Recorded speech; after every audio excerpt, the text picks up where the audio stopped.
Linear momentum जैसा definition में लिखा हुआ है, the product of mass and velocity of a moving body is defined as linear momentum. ये सबको पता है कि भाई पी लीनियर मोमेंटम का फॉर्मूला बोलो या सिंबल बोलो, क्या होता है, मास इनटू वेलोसिटी। तो जैसा फॉर्मूला है वैसे उन्होंने उसका क्या रखा है, नाम रखा है। क्या लीनियर मोमेंटम क्या है भाई, मास इनटू वेलोसिटी। बोला ही है ना, आप डेफिनेशन को गोली मारो, मास इनटू वेलोसिटी मल्टीप्लाई हो रहा है, तो आप क्या बोलोगे, इसकी डेफिनेशन क्या है कि मास को जब वेलोसिटी से मल्टीप्लाई करते हो तो क्या आता है, लीनियर मोमेंटम आता है। कोई डाउट है इसमें किसी को? अब मुझे बताओ लीनियर मोमेंटम एक्चुअल में क्या है। ये तो डेफिनेशन हो गई with the help of formula, जो फॉर्मूला है वो हमने डेफिनेशन में लिख दिया। एक्चुअल में लीनियर मोमेंटम क्या है? अगर फोर्स को डिफाइन करूं, फोर्स क्या होता है, मास इनटू एक्सीलरेशन, तो आप उसी तरीके से डिफाइन कर दें। बट फोर्स होता है जैसे किसी पे हम कुछ ताकत लगाते हैं, कुछ चेंजेस आता है, दैट इज फोर्स। ऐसे में आपसे पूछा what do you understand by linear momentum, ये बताइए मुझे। वाओ, मैंने तो कुछ और लिखवाया है। कोई और? सोचो सोचो सोचो। आप क्रिकेट में या कोई भी चीज में कमेंट्री सुनते हो, जैसे फॉर एग्जांपल जब विराट कोहली नया नया आया था तो वहां पे बोला गया था this guy have a very great potential, very great momentum, he will go very far. क्या कहने का मतलब होता है, बताओ? हाँ भाई, यहाँ तो बहुत क्रिकेटर बैठे हैं, क्या होता है उसका मतलब? सुन लेते हैं कमेंट्री सर, इंग्लिश में मजा नहीं आता, हिंदी सुनते हैं। बताइए क्या होता है मोमेंटम? ओके, डेफिनेशन के अंदर भी छुपा हुआ है, आप सोचो थोड़ा। नहीं पता चल पा रहा? टॉपर्स बताएंगे। हाँ भाई टॉपर्स, क्या हुआ?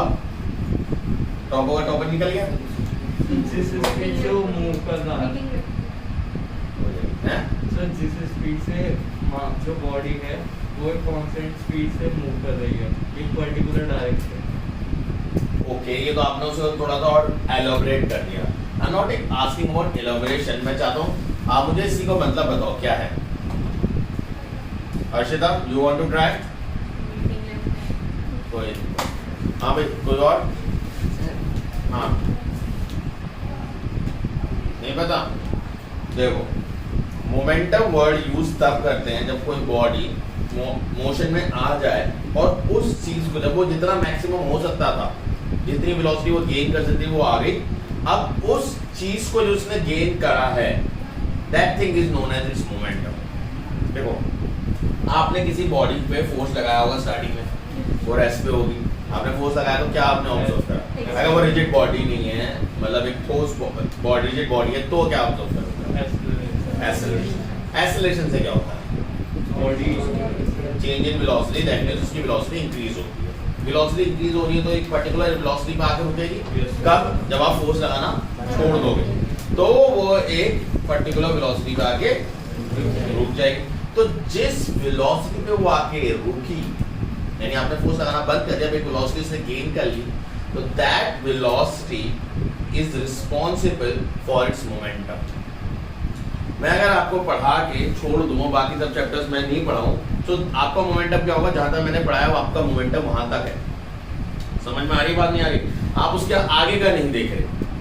ऐसे ही बॉडी को जब आप धक्का देते हो तो जितना आपने वेलोसिटी दे दी उसको, अब वो उस वेलोसिटी को लेके कैरी फॉरवर्ड चल रहा है, क्योंकि अपने आप से कोई वेलोसिटी पैदा नहीं कर सकता, तो वो उसी वेलोसिटी को लेके क्या कर रहा है? आगे चल रहा है। तो वो जो वेलोसिटी उसके पास है, उसका दो प्रॉपर्टी आ गई। एक प्रॉपर्टी जो उसकी खुद की थी, which is mass, and the one property which is responsible by the force which is applied on the body। मतलब जो बॉडी पे फोर्स लगी, जिसकी वजह से एक्सीलरेशन हुआ, जिसकी वजह से वेलोसिटी मिली, एक वो है। तो वो वेलोसिटी और वो मास अब उसको क्या ले रहे हैं? एक मोमेंटम को लेके क्या कर रहे हैं? आगे कैरी फॉरवर्ड कर रहे हैं। तो that thing is known as momentum. अब ये मोमेंटम इसलिए मास और वेलोसिटी का प्रोडक्ट कहता है because it is responsible on both the things. अगर इमेजिन करो यही मास कम होता तो हम कहते हैं मोमेंटम कम है, और यही मास ज्यादा है तो मोमेंटम क्या बोलते हैं हम? ज्यादा। यानी दो बॉडी सेम वेलोसिटी से मूव कर रही है, बट दोनों का मास डिफरेंट है। तो जिसका मास ज्यादा है उसके पास ज्यादा मोमेंटम होगा, जिसका मास कम है उसके पास कम मोमेंटम होगा। दो बॉडी सेम मास की मूव कर रही हैं, बट जिसकी वेलोसिटी ज्यादा होगी उसका मोमेंटम भी ज्यादा होगा, जिसकी वेलोसिटी कम होगी उसका मोमेंटम भी कम होगा।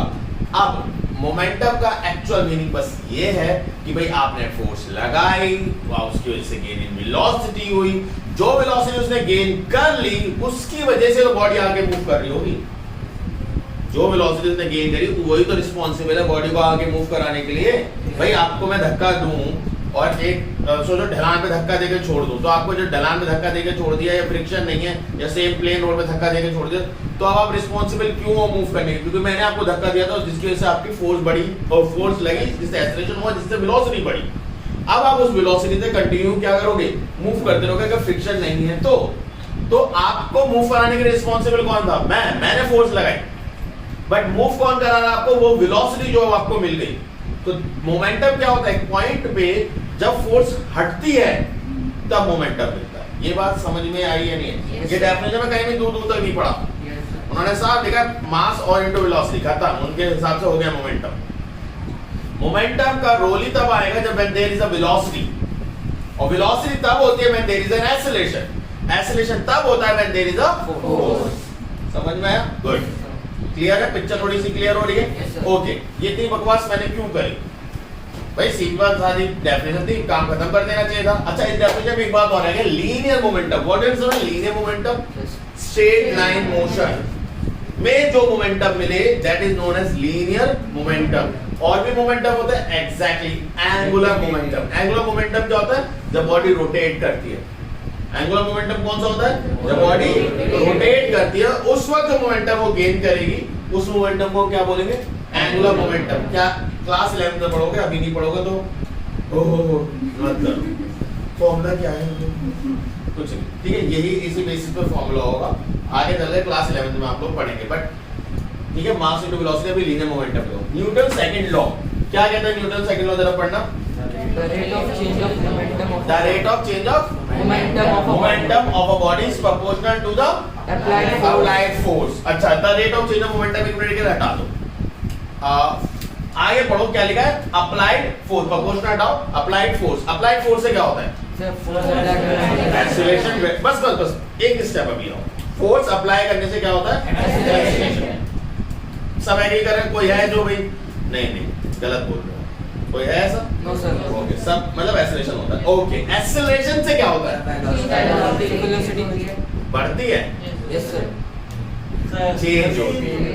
आप नहीं बोल सकते बढ़ती है, चेंज होती है। तो क्या हुआ? चेंज आया किसमें? वेलोसिटी। पक्का? Yes sir. मतलब क्या? when you apply a force there will be acceleration and as due to acceleration there will be change in velocity। ये तीन स्टेप समझ में आए या नहीं है?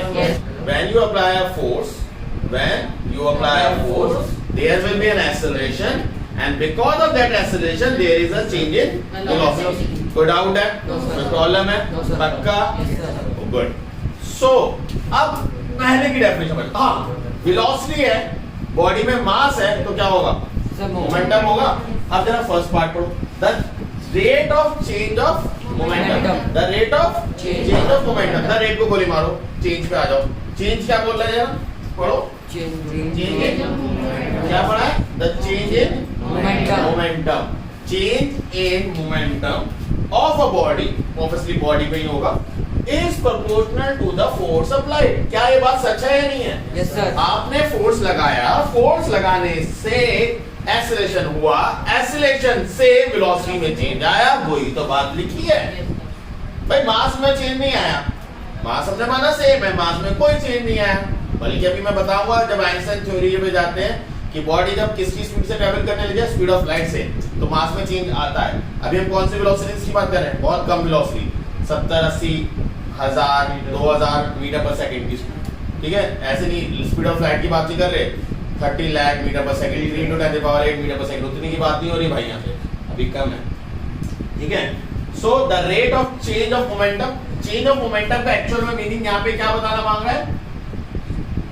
Change in velocity.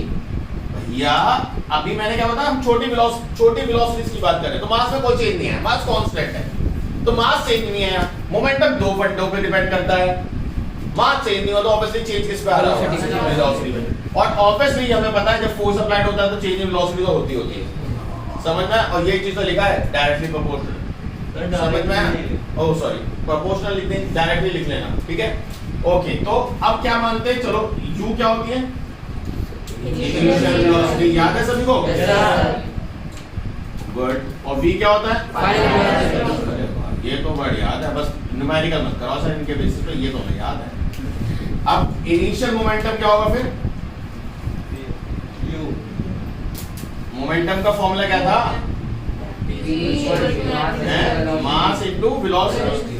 तो मास m मान लो तो m इनटू u इनिशियल हो गया, ये क्या हो गया? m into v। खत्म? समझ में आया? अब ये बदतमीजी क्या है? The rate. द रेट का मतलब होता है पर यूनिट टाइम। क्या होता है? Per unit time. Per unit time, ठीक है? तो करते हैं चेंज इन मोमेंटम। तो मोमेंटम में चेंज नहीं, पहले इतना था अब इतना आ गया, क्योंकि भैया देखो अब सब चीजें समझो। पहले वेलोसिटी इतनी थी, फिर इतनी हो, क्यों हो गई? क्योंकि आपने फोर्स लगाया, फोर्स लगाने से क्या हुआ? एक्सेलरेशन हुआ, एक्सेलरेशन से क्या हुआ? वेलोसिटी बड़ी होगी घटी होगी, बट हम ये मान रहे फॉरवर्ड एक्सेलरेशन है तो बढ़ गई वेलोसिटी, बढ़ गई तो v हो गई, पहले ही होती v हो गई, तो मोमेंटम बढ़ा होगा घटा होगा? ऑब्वियसली बढ़ा होगा। तो चेंज क्या होगा? चेंज इन मोमेंटम क्या होगा? बड़े में से छोटा माइनस कर दो, mv में से mv यानी final minus initial, m common ले लो। तो अभी हमने चेंज इन मोमेंटम निकाला, बट डेफिनेशन में क्या सिर्फ चेंज इन मोमेंटम लिखा है? उन्होंने बोला था रेट ऑफ चेंज ऑफ, तो रेट का मतलब क्या? Per unit time. तो भैया the rate of change of momentum क्या हो जाएगा? mv by u by t। Wow, v by u by t तो हमने पढ़ा है कहीं? क्या है? This whole thing is directly proportional to F। अब obviously force is directly proportional to ma हो जाती है, directly proportional to ma, invert उल्टा लिख लो। जब ये हटता है तो हम क्या लिखते हैं? k into ma। अगर आपको याद हो लास्ट वाली वीडियो में या लास्ट वाले लेक्चर में हमने करा था कि k की वैल्यू हर बार कुछ ना कुछ होती है, बट यहाँ एक्सपेरिमेंटली k की वैल्यू क्या आई? 1, जिसकी वजह से फोर्स का फॉर्मूला क्या रहता है? m। तो अगर आपको न्यूटन का फर्स्ट लॉ याद है, न्यूटन के फर्स्ट लॉ में फोर्स इंट्रोड्यूस हुआ था। सेकंड लॉ में we relate that when you apply a force obviously there will change in the momentum. अब इसका मतलब क्या है? मोमेंटम क्या है? एक ऐसी चीज, एक ऐसी खूबी जो बॉडी को लेके आगे ले जाती है, फ्यूट आगे फॉरवर्ड करती है। मतलब अगर मैं कह दूं कि हाँ मैं धक्का देके आया था, काम हो रहा होगा अभी, आर यू गेटिंग दिस? अब आप कोई काम को शुरुआत देते हो और आप छोड़ के आ जाते हो, तो वो काम हो रहा है अगर फ्रिक्शन नहीं है तो that is known as kind of a thing is known as momentum. वो चीज हो रही है, वो चीज चल रही है, समझ में आया? तो आप क्या बोल रहे हो कि मैंने जो फोर्स लगाई उससे बॉडी में क्या चेंज आया? That is momentum. ये है एक्चुअल में मोमेंटम। न्यूटन का फर्स्ट लॉ क्या कह रहा था? अगर आपको याद हो तो बताओ। If a body is in rest, it remain at rest. The body is in motion, remain in motion until and unless an external force is not applied। वहाँ पे force introduce हुआ था, और यहाँ पे बता रहा है कि why force make the change। क्यों फोर्स चेंज कर रहा है? क्योंकि देखो अगर बॉडी मोशन में होगी तो इट हैज सम वेलोसिटी, और अगर वेलोसिटी है तो उसके पास कोई मोमेंटम होगा। अब कहीं पे लिखा है इंक्रीज मोमेंटम, कहीं मैंने वर्ड यूज करा, मैंने क्या वर्ड यूज करा? Change in momentum. तो मतलब कोई बॉडी मूव कर रही है उसे मैं रोक भी सकता हूँ, रुकी हुई बॉडी का मोमेंटम क्या था? 0। तो मैंने चेंज नहीं करा मोमेंटम। मान लो कुछ भी मूव कर रही थी और उससे मैं 0 ले आया, तो मैं चेंज नहीं कर रहा, मैं 0 कर दे रहा हूँ। तो चेंज तो हो रहा है ना भाई, और इसका चेंज के लिए रिस्पांसिबल कौन है? फोर्स। उसके लिए चेंज के लिए रिस्पांसिबल कौन है? फोर्स। कोई डाउट है किसी को? तो आपका जो न्यूटन सेकंड लॉ है वो आपको किस चीज को बताता है? The rate of change of momentum of a body is directly proportional to the force applied. कि फोर्स क्या कर रही है? तब सिंपल उसने बोला था कि फोर्स रुकी बॉडी को चला देगी, चलती हुई बॉडी को रोक देगी। खत्म। मैकेनिज्म के बारे में कोई वर्क नहीं, कोई बात नहीं हुई कि क्यों, कैसे, कहां, कब। अब यहाँ पे ये बात है कि जो फोर्स है वो क्या चेंज लाता है? मोमेंटम में चेंज। मोमेंटम में किस चीज में चेंज लाता है? वेलोसिटी में चेंज लाता है। तो जब वेलोसिटी में चेंज आएगा बिकॉज ऑफ दैट फोर्स, तो कोई रुकी हुई बॉडी चल जाएगी और चलती हुई बॉडी दैट इज। तो एक तरीके से फर्स्ट वाला it's a kind of a explanation, और सेकंड वाला एक तरीके से मैथमेटिकल एक्सप्लेनेशन है जो आपका फर्स्ट लॉ न्यूटन ने बोला। ठीक है। न्यूटन का थर्ड लॉ क्या कहता है? For every action there is equal and opposite reaction, जो भी हम आगे पढ़ने वाले हैं। इसको नोट करो, इसके बाद हम लोग करेंगे कुछ न्यूमेरिकल्स, ठीक है? पहले से नोट करो। ओके, क्या कह रहा है? पहला क्वेश्चन पढ़ो जरा। Why a cricketer lowers his ball हाँ while catching a ball to stop it. मतलब अगर आपने कभी कोई भी कैच देखा हो तो वो अगर ऐसे पकड़ना होता तो ऐसे करते हैं, कभी किसी कैच को ऐसे करते नहीं देखा होगा, ठीक है? अगर ऐसे करेंगे तो क्या होगा? बस ज्यादा कुछ नहीं, हाथ फूटेंगे और फूटते रहेंगे। कभी ऐसे भी नहीं कर रहा होता, किसी को कैच पकड़ते हो तो भी हाथ गए, बोल जाएंगे। तो ऐसा क्या होता है कि क्रिकेटर जब भी कोई बॉल को पकड़ते हैं या कुछ भी करते हैं तो दे लोअर देयर हैंड, मतलब उन्हें पीछे करना पड़ता है अपने हाथों को। क्यों? पढ़ा? ओके, मतलब पढ़ लिया सिर्फ है, yes sir बस रीजन नहीं पता कि क्यों। सर टाइम जब ज्यादा मिलता है तो मोमेंटम और अपने आप ही कम हो जाता है। Okay, very good very good. Time तक पहुंच गए, बहुत अच्छी बात है। और टाइम से क्या हो रहा है? टाइम अगर मैं आपसे बोलूं कि आपने सर सेकंड, अगर हमने ऐसे पकड़ा तो 1 मीटर पर सेकंड, अगर हम फॉर्मूले को देखें तो मास कांस्टेंट है, फाइनल हमारी 0 हो जाएगी और जो इनिशियल है वो 10 मीटर पर सेकंड मान ली। अगर हमारा टाइम हमने ऐसे पकड़ा 1 में तो हमारा जो चेंज इन मोमेंटम है वो काफी हाई रहेगा। तो अगर हमने पीछे करा, हमारी टाइम लिमिट 2-3-4 सेकंड हुई, मतलब हाँ, ठीक तो है। उससे हमारा मोमेंटम काफी कम हो जाएगा। अगर हम अब मैं बोल रहा हूँ आप टाइम तक पहुंचे, बहुत अच्छी बात है, बट अभी भी आप एक्चुअल आंसर तक नहीं पहुंचे। आप टाइम तक पहुंचे, बिल्कुल सही है, वो फर्स्ट स्टेप ही है। क्या था? Newton first law, second law क्या है? पढ़ो। रेट ऑफ चेंज ऑफ, आप rate of change of momentum तक पहुंच रहे हो, आगे क्यों नहीं पहुंचे उसके? Is directly proportional to the applied force, is directly proportional to the applied force। यहाँ पे जो फोर्स है दैट इज एक तरीके से बोले नेगेटिव फोर्स, यानी फोर्स अपोज कर रहा है मोशन को। मैंने वहां पे जब भी वहां पे डायरेक्ट वो नहीं बताया कि एक्सीलरेशन पॉजिटिव ही होगा, एक्सीलरेशन बढ़ाएगा या एक्सीलरेशन घटा भी सकता है। भाई हमने कहीं बात करी थी कि एक्सीलरेशन नहीं हमेशा बढ़ाता है वेलोसिटी, भाई रिटार्डेशन नाम की चीज क्यों है? फिर एक्सीलरेशन का नेगेटिव पार्ट को रिटार्डेशन बोलते हैं। तो एक्चुअल में हो क्या रहा है, जब आप ऐसे पकड़ते हो बॉल को तो बॉल तो की वेलोसिटी इधर है, बट आप फोर्स का लगा रहे हो अपने हाथ से आगे। बट अगर आप हाथ को यहीं रखोगे तो शायद 1 सेकंड में टाइम हो जाए, जैसे अभी इसने बताया टाइम कम लगे, बट बिकॉज आप टाइम को बढ़ा रहे हो फोर्स मिनिमाइज हो। नहीं समझे अभी? समझ गए सर। अगर आप टाइम बढ़ा रहे हो तो फोर्स और टाइम का रिलेशन क्या है? Inversely proportional. तो अगर आप इस टाइम पीछे करके टाइम बढ़ाते हो तो आपने टाइम बढ़ाया तो फोर्स तो ऑटोमेटिकली कम हो गया। आपको ज्यादा ताकत हाथों से नहीं लगानी पड़ेगी। तो जो फोर्स एक्चुअली जो वो फोर्स लेके आ रहा था, जैसे अभी इसने बताया कि वो 1 सेकंड अगर पकड़ता तो ज्यादा डैमेज पहुंचाता हमारे हाथों को, बट जब आप पीछे करते हो तो आप क्या करते हो? उस चीज को टाइम इंक्रीज करते हो जिससे फोर्स मिनिमाइज होता है। मिनिमाइज हो। समझ में आई बात? Yes, sir, yes, sir. अब यही रीजन है अगले वाले क्वेश्चन का। अगला वाला क्या कह रहा है? A glass tumbler when drop on a hard floor break, but when a drop on a sand does not break। क्योंकि जब हार्ड फ्लोर पे होता है तो इमेजिन करो वो टकराया, बट वो क्या एक्सीलरेशन दे पाएगा? आपने पिछले चैप्टर में क्वेश्चंस करे थे, जब भी वो क्या बोल रहा था? It stone drop on sand, तभी तो अंदर जा रहा था, धस रहा था। तो धसना क्या एक तरीके से, जाना क्या? एक नेगेटिव एक्सीलरेशन मिलना, एक नेगेटिव एक्सीलरेशन मतलब और टाइम मिलना।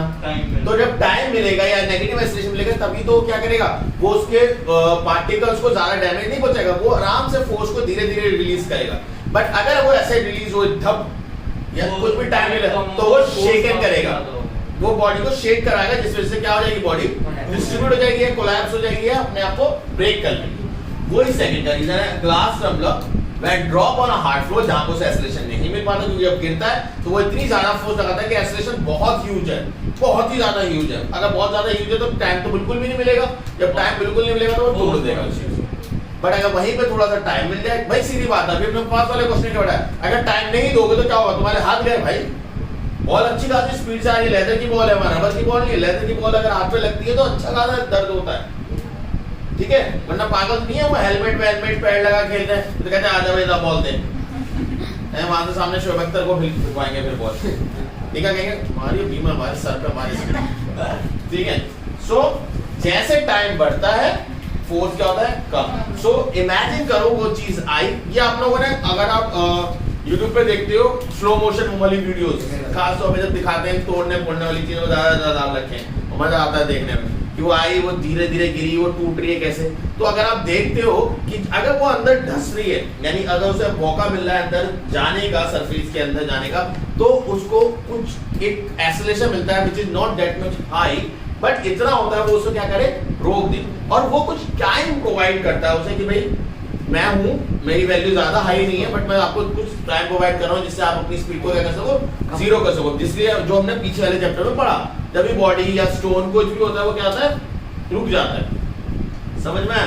बट अगर यही चीज एक पक्के फ्लोर पे हो तो वो सोचो, वो तो ये सोचेगा, आप जो ब्रेक डाल लो ना, आयरन का टम्बलर या आयरन का स्लैब डाल लो, वो किस लिए डाल रहे हो, आप उस फ्लोर को तोड़ने के लिए डाल रहे हो। फ्लोर ऐसा सोचता है, तो उतनी ज्यादा ताकत को आप एक्सर्ट करेगा, तो पूरी ताकत एक्सर्ट करेगा, तो उससे बढ़ने वाला एक्सेलरेशन क्या होगा, बहुत हाई। अगर एक्सेलरेशन बहुत हाई है, वो तो 1 सेकंड में कहेगा, 1 सेकंड में, तो फ्रैक्शन ऑफ सेकंड में कहेगा भाई जाओ वापस, तो उसे तोड़ देगा वो। इतना ज्यादा फोर्स अगर आपको से मिलेगा तो वो क्या होगा, उस ग्लास स्लैब से बनने वाली फोर्स से कहीं ज्यादा। न्यूटन थर्ड लॉ क्या कहता है, न्यूटन थर्ड लॉ कहता है for every action there is equal opposite reaction. इतनी बात समझ में आई? तो वो ग्लास स्लैब नीचे लगा रहा है फोर्स, उतना ही ये फ्लोर, पक्का फ्लोर ऊपर लगाएगा। अगर पक्का फ्लोर उतना ही फोर्स ऊपर लगाए तो क्या होगा, तो वो तो से ले ही नहीं पाएगा अपने वेट के बराबर फोर्स को, तो वो टूट जाता है। बट यही चीज जब हम सैंड में करते हैं तो वो लगाता तो है, बट वो अलाउ भी करता है कहाँ, अंदर जाने के लिए। देखो ना, सुनो, पक्के फ्लोर में कभी देखा कोई बॉडी को अंदर धंसते हुए? बट यही चीज अगर जब सैंड में होती है तो बॉडी यहाँ तो लगी, बट यहाँ तक पहुंच गई। क्यों पहुंच गई भाई यहाँ तक, मतलब इसका मतलब उसका वेट तो था, बट ये भी एक फोर्स लगा रहा था, बट एक नेट वेट आया नीचे की तरफ, एक नेट वेट है जो कि उसके ओरिजिनल वेट से ये फोर्स माइनस कर दो। इस नेट वेट की वजह से जो बॉडी नीचे धंस पाई थोड़ी देर, समझ में आ रही है बात नहीं आ रही है? और ये जो फोर्स है जो कौन लगा रहा था, सैंड ऊपर की तरफ, ये फोर्स कहीं ना कहीं इसके वेट को धीरे धीरे धीरे धीरे धीरे धीरे कम कर रहा है। समझ में आई बात नहीं? बट पक्के फ्लोर में ये जो फोर्स है जो ऊपर की तरफ लग रहा है, ये इतना ज्यादा हाई होता है कि ये फट 1 सेकंड में उन दोनों को क्या करता है, जीरो कर देता है। और जब जीरो करेगा तो क्या होगा, वो बॉडी स्टॉप, ठीक है? समझ में आया ना? ओके, अब देखो यही सेम रीजन होता है कि जब आप एक पत्थर को लोहे मतलब ग्लास में मारते हो तो पत्थर क्या करता है, पूरा शीशा तोड़ देता है। यही तो करता है, नहीं पता, ब्रेक कर देता है। और वहीं पे अगर आप एक बुलेट को मारते हो तो बिल्कुल छेद करके निकल जाती है, वो पूरे शीशे को तोड़ती नहीं। क्यों? सर क्योंकि उस बुलेट का वॉल्यूम कम है। अच्छा, मतलब पत्थर का वॉल्यूम अगर बुलेट के बराबर ले लो तो तेरे हिसाब से वो नहीं तोड़ेगा शीशा, है? फिर तो गाड़ियों में कभी कभार देखा, गाड़ियों में अगर अच्छी खासी गाड़ी चल रही होती है तो छोटा सा सर टायर के नीचे आगे बहुत तेज पत्थर आता है और अच्छा खासा आता है कि वो तोड़ देता है। Yes sir. मैं वही पूछूं कि बुलेट ऐसा क्यों नहीं कर पा रही और वो पत्थर एक चीज कर देता है, क्यों? क्योंकि बुलेट की वेलोसिटी इतनी हाई होती है, इतनी हाई होती है कि जब वो पार कर रही है ना, इमेजिन करो बहुत मोटा ग्लास है, वो उसे पार भी कर रही है, तो वो कितनी देर उसके कांटेक्ट में रहेगी? सर मिली सेकंड, कुछ मिली सेकंड, बहुत थोड़े टाइम के लिए, यानी 10 की पावर -3 मिली सेकंड मतलब होता है 10 की पावर -3, तो बहुत छोटे टाइम के लिए। और पत्थर जब मारते हो तो आप क्या होता है, आप वेलोसिटी उतनी दे देते हो जितनी बुलेट के पास है, तो उससे कम ही देते हो, तो ऑब्वियसली वो कितने टाइम तक रहने वाला है उसे, और ज्यादा, थोड़ा ज्यादा नहीं, अच्छा खासा ज्यादा। और वो क्या, और ग्लास का नेचर हम सभी जानते हैं कैसा होता है, इट इज ब्रिटल। ब्रिटल समझते हो, हार्ड, मतलब जो इलास्टिक ना हो, लचीला ना हो, तो जब वो उसके अंदर एंटर करता है तब वो फोर्स को डिवाइड करेगा। मतलब इमेजिन करो ये एक ग्लास था स्लैब, उसमें यहाँ लगा, तो यहाँ से जब तक वो यहाँ पास करता वेव को, बुलेट निकल गई। बट जब आपने पत्थर मारा तो क्या हुआ, वो अभी भी वो उससे कांटेक्ट में, वो यहाँ से क्रैक्स को यहाँ पास कर चुका उतनी देर में, तो वो डैमेज हो जाता है इस वजह, क्योंकि यहाँ पे टाइम ज्यादा लिया उसने पास करने में, तो टाइम ज्यादा लिया, तो इस अंदर का जहाँ पे कांटेक्ट में आया ग्लास के साथ स्टोन, वहां पे मोमेंटम क्या है, हाई, और बाहर का मोमेंटम क्या है, जीरो। वो तो मतलब ही नहीं भाई, तू अंदर कुछ भी कर, ऐसा वाला हिसाब है। तो यहाँ ये तो वेव देगा, यानी हिलेगा, तोड़ेगा, उसे बाहर निकालेगा, बट बाहर वाला बंदा कह रहा है हम नहीं हिल रहे। तो लचीला क्या होता है कि जब वो एक एनर्जी को अगले पार्टिकल से अगले पार्टिकल में ट्रांसफर करे। इमेजिन करो, ये तो कह रहा है मैं तो हिलूंगा क्योंकि मेरे अंदर तो टक्कर लग रही है, बुलेट या स्टोन मेरे को लग रहा है, बट बाकी कह रहे हैं मैं तो, हम तो नहीं हिल रहे। बट क्योंकि बुलेट का टाइम इतना कम होता है तो वो इम्पैक्ट ऑफ फोर्स क्या है, उतना कम। और बट स्टोन में ज्यादा टाइम तक रहता है तो उसका इम्पैक्ट भी क्या हो जाता है, ज्यादा रहता है, इसलिए वो ब्रेक क्या ग्लास को क्या करता है, ब्रेक कर देता है। समझ में आ रही है बात? नहीं भाई देखो, जितनी देर तक कोई चीज कांटेक्ट में रहेगी उसका इन्फ्लुएंस उतना ही ज्यादा है। अब तुम्हारे को एक नेगेटिव बंदे के पास बैठा दिया जाए तो तुम आधे समय तुम खुद नेगेटिव हो जाओगे, बट वहीं पे अगर तुम्हारे को एक पॉजिटिव बंदे के पास बैठाया जाए जो हमेशा पॉजिटिव सोच के साथ रहता है, मतलब हर नेगेटिविटी में अगर पॉजिटिविटी ढूंढे, तो your imagination, your thought will come also become positive. वही सेम चीज है, अगर वो बुलेट इतने कम टाइम में निकल गई तो उसका इम्पैक्ट क्या होगा, कम होगा। बट वही स्टोन ज्यादा टाइम ले रहा है तो उसका इम्पैक्ट भी क्या होगा, ज्यादा है, ज्यादा टाइम लगेगा। सही है? कोई डाउट है किसी को? ओके, नेक्स्ट वाला क्वेश्चन कह रहा है a particle of mass 2 kg experience a constant force. क्या कह रहा है, पढ़ो एक बार पढ़ो क्वेश्चन क्या कह रहा है। A particle of mass 2 kg experience a force of 10 Newton. What is an acceleration of the particle if the particle starts from rest? What is its velocity? velocity after 5 seconds? कर सकते हैं? A particle of mass 2 kg experience a constant force of 10 Newton. तो acceleration निकालने में कितनी बड़ी तोप है? फोर्स का फॉर्मूला क्या होता है, मास इनटू एक्सीलरेशन। फोर्स कितनी है, 10, मास कितना है 2, एक्सीलरेशन निकालना है, डिवाइड मारो 10 डिवाइड बाय 2 ये आ गया 5। मैं आपको कई बार एक्सीलरेशन और इसका यूनिट बता चुका हूं तो मैं बाबा नहीं बताऊंगा, ठीक है। फोर्स की यूनिट क्या होती है, न्यूटन, ठीक है, और मास की केजी, और एक्सीलरेशन की भी मैंने निकाल दी। इसलिए 1 न्यूटन क्या होता है, देखो फोर्स का फॉर्मूला क्या होता है, m/a, तो 1 newton equals to 1 kg metre per second square. और ये मैं आपको डाइन वाइन सब में एक्सप्लेन कर चुका हूं, नहीं आता वीडियो से आगे कह रहा है if the particle start from rest। तो यहाँ जब उन्होंने बोला if the particle start from rest तो u क्या बोल रहा है, वो जीरो, इनिशियल वेलोसिटी जीरो गई, फाइनल वेलोसिटी निकालनी है बट कितने टाइम के बाद, 5 सेकंड। तो एक्सीलरेशन का फॉर्मूला क्या होता है भाई, oh sorry, first equation of motion v equal to u plus at। याद है सभी को? Yes sir. v u है नहीं, a कितना है 5, कितना सेकंड के बाद की कहानी पूछ रहा है 5, तो 0 प्लस 0 को भगाई दो यार, 5 के 5 25 मीटर पर सेकंड वेलोसिटी आ गई। क्लियर है? Yes sir. कोई डाउट है किसी को? No sir. बहुत बढ़िया, कॉपी करो। मास 400, तो सॉल्यूशन में अगर हम लिखना मांगे तो मास कितना है 400 kg। चलो इतने हो गई। विद वेलोसिटी इतना, इनिशियल वेलोसिटी कितनी है 72 किलोमीटर पर आवर। चलो इतना काम करो, इसे मीटर पर सेकंड में चेंज सब कर लिया। 72 में कितना मल्टीप्लाई करते हैं, 5/80। चलो शुक्र है भगवान का पता है, 80 है, 4 5 ओ वाओ, ठीक है। Brakes are applied and it cover a distance of this. तो जब ब्रेक लगे उसके बाद उसने कितना डिस्टेंस कवर करा, सिर्फ 10 मीटर, ज्यादा कवर नहीं करना है। मतलब अगर एक गाड़ी ऐसी है तो गाड़ी दिख नहीं रही किसी हालत में, मान लो बट ये है गाड़ी जो कि 20 मीटर पर सेकंड स्पीड में जा रही थी, यहाँ से लेके यहाँ तक इसने कितना डिस्टेंस ट्रेवल करा, बस 10 मीटर ट्रेवल करा, और तब जाके ये क्या हो गई, जीरो। इसकी फाइनल वेलोसिटी क्या हो गई, जीरो, क्योंकि वो रेस्ट पे आ गई। ये समझ में आया? अगर आपको याद हो पिछली जब हम लोग कर रहे थे एक्सरसाइज, तब मैंने आपको बोला था पिछले चैप्टर में न्यूटन्स लॉ में कि भाई हम जो पीछे कर रहे हैं अगर आप उसके न्यूमेरिकल्स अच्छे से कर लोगे तो ये वाला अपना आप अच्छे हो जाएगा। मैं क्या बताया था, v u वाली जितनी भी इक्वेशन अगर आप उससे अच्छे से करोगे तो ये चैप्टर ऑटोमेटिकली हो जाएगा। याद है? ओके, तो डाउट्स में अच्छे से देख के करना उसे, ठीक है। तो इतना बात समझ में आई? कोई डाउट है इसमें? गुड। तो u पता है, v पता है, आपको क्या चाहिए a, तो कौन सी इक्वेशन लगेगी, v square minus u square equal to 2as। v square 0 का स्क्वायर, u कितनी है 20 का स्क्वायर, 2 into a चाहिए और डिस्टेंस कितना है 10, तो माइनस 20 into 20 अपॉन 2 into 10, ये निकल जाएगा। Yes sir. तो 2 10 20, 0 से 0 कटो, minus 20 metre per second square, यह है एक्सीलरेशन। और क्या नेगेटिव आया तो सही आया गलत आया, सही है। क्यों? रिटार्डेशन, ये रुक रहा है तो obviously it should be retardation. Negative आया बिल्कुल सही आया। अब आते हैं फोर्स। फोर्स का फॉर्मूला क्या है? मास into अब मास कितना है? 400, क्योंकि गाड़ी 400 into 20 कितना हो जाएगा?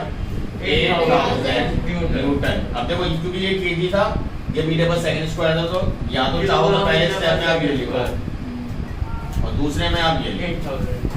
ठीक है? वो एक ही बात है, कोई डाउट तो नहीं है। अब यहाँ देखो, यहाँ मैंने माइनस हटा दिया। क्यों हटा दिया? क्योंकि वो बोल ही रहा है what is the average braking force. Braking force हमेशा नेगेटिव में लगे। भाई आप ब्रेक दबाओ, स्पीड बढ़ती है किसी गाड़ी की? हो सकता होगा। बाबू लेट जाओ, सोफा लाओ, कैसे बैठे हो? सीधे बैठो, समझ में आया? नोट करो।